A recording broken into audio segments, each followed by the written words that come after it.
is Baba Zare. He's the Zonal Vice President, NUJ Northeast. And as well, he has been a member of the pen profession for more than 2 decades. It's a pleasure to have you on Political Affairs. It's a pleasure, sir. Good to see you. Good to see you too. Yeah. So I'd like to start by asking you this question, although I've already set the premise for the conversation.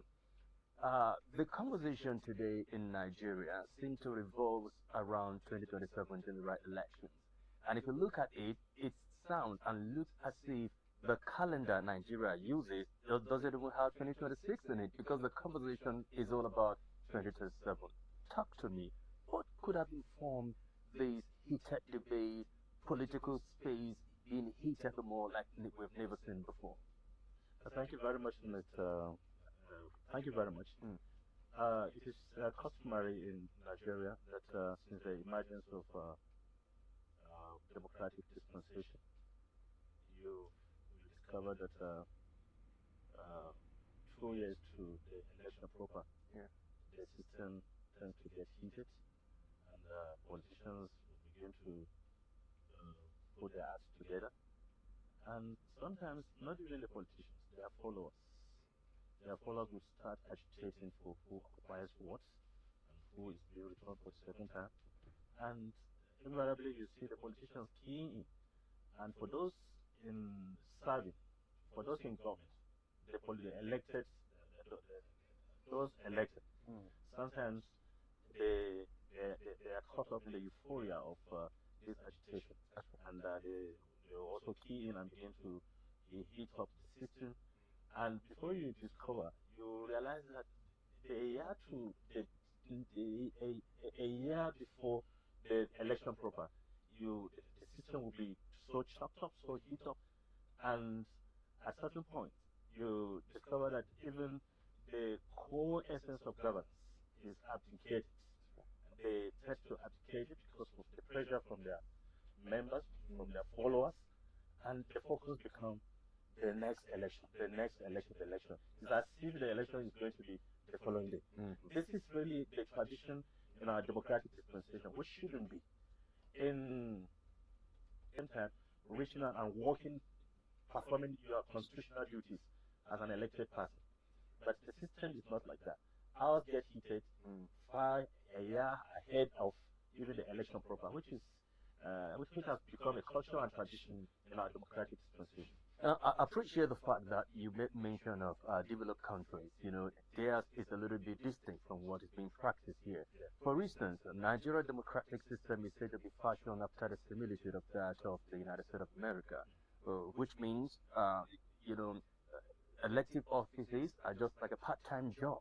You may have your job, your normal, usual job, but when it comes for plenary, you go and then finish what you're supposed to do in the house or on the floor of the house and return to your usual job.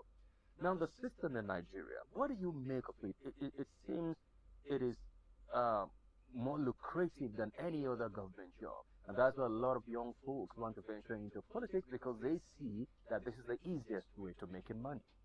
Yeah, unfortunately, in our own climate, it has become a career. Hmm. Politicians have made politics a career to the extent that you find young people agitating to occupy offices that actually they do not merit.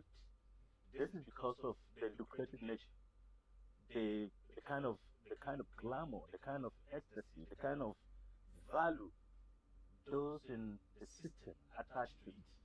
You can imagine a councillor, or you are today with a friend, and he eventually venture into politics. The next thing you see him driving, riding on a very expensive Living a car, flamboyant living life. beyond his means, living a flamboyant life, and you begin to wonder.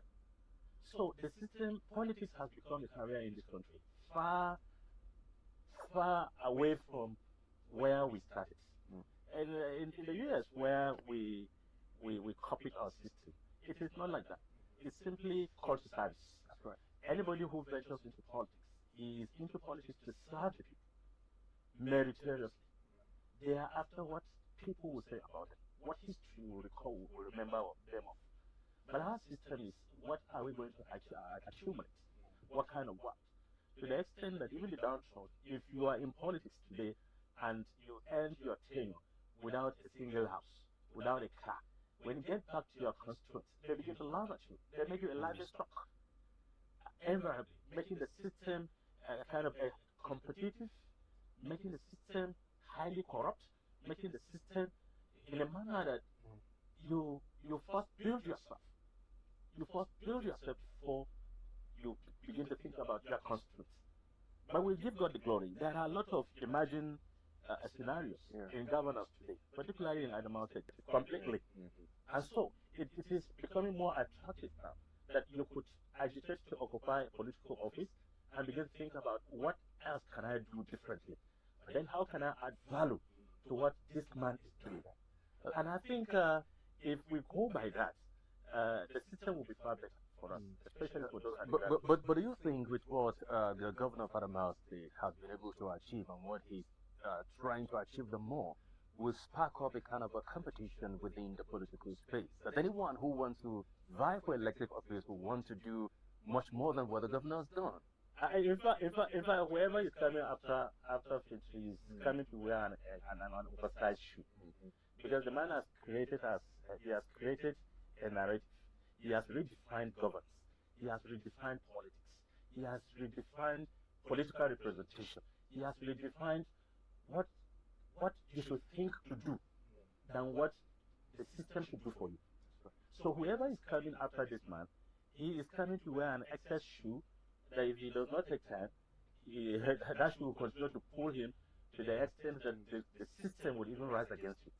But how has the system fashioned the minds of Nigerians in terms of governance? Well, it's just about accountability and responsiveness. Here is a system that came with a clear-cut blueprint that this is what I'm going to do, and it is my submission to you. It is my submission to you. And at the same time, he takes time to assess what he is doing or what he has done so far, thereby ensuring that there is value for money, ensuring that the needs of the people are met, and at the right time, and at all levels. So the system has actually redefined the system itself. In our own case, I think we should be. I think we are pace setters. Adama has suddenly become a pace setter in the northeast and by extension the country at large, and that is why at any given time the man is celebrated. All right, let's broaden the conversation a little bit, looking at an overview of politics from the national level, trickle down to the sub-national. Politics in Nigeria is expensive, and you might agree with me. For instance, now, the form to vie for the office of a president goes for like 100 million, and then governor maybe 50 million, and so on and so forth. And this indeed has widened the gap between the have and the have-not. So it becomes exclusively for those who are privileged to have the money to pay. How has that affected, the minds of those who may have been better, an alternative candidates to perform better than those who have had the money all this while? Ironically, the system tends to give credence to even the misnomers. It tends to give credence to misnomers. And they are the ones that you must occupy an office. If you don't occupy an office, you cannot get the resources to really sustain or even participate actively in the system. The good hands are not there. Even if they are there, you must belong to a section. You must be a crony.